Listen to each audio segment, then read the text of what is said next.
So my question is like, who was the first person like in the business that you came out to and how did they react? For example, did you ever have an agent that maybe recommended you keep it secret? I came out without telling anybody. I mean, publicly, I came out. I had a manager when I first got out of school who was very much like a maternal. I mean, she thought she was a maternal figure more than I did, but she had a lot of like that kind of like getting up in my stuff. So she like tried to draw it out of me and like, but I didn't. When I came out publicly, I specifically didn't tell anybody that I work with, my publicist, my agents, or manager. I didn't tell any friends or family. I made that decision uh, by myself and for myself, and I'm so glad that it wasn't a decision by committee. It really served the imperative for me. By the time I reached that place in my life and my career, I wasn't really interested in anybody else's input or advice. I knew what I needed to do, and I knew how I needed to do it, and it was maybe the most terrifying day, but it was so well worth it in the end. And looking back on it, I'm so grateful that that was my path to it.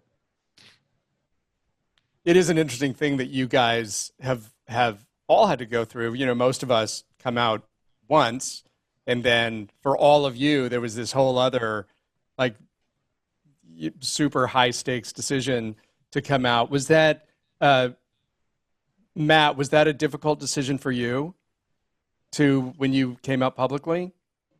Not, I mean, not terribly. I didn't think, at the time that it was going to be, on the CNN scroller or anything like that. I didn't think anybody's going to care, to be honest with you.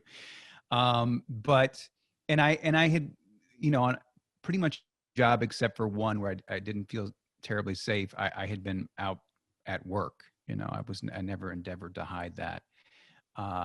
But in 2011, I knew that Simon and I were planning to be married.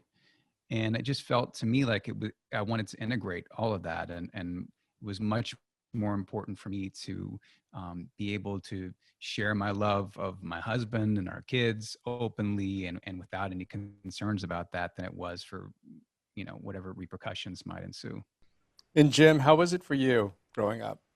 Yeah, like you said, I was also in Texas. I just played denial and hoped it would go away until about my second year in college, I'd say. And at some point in there, I remember distinctly getting a crush on one of the guys in theater. And there was something about the intensity of that crush. And I always remember, I was like, oh, I can see romance in color. It was always black and white before.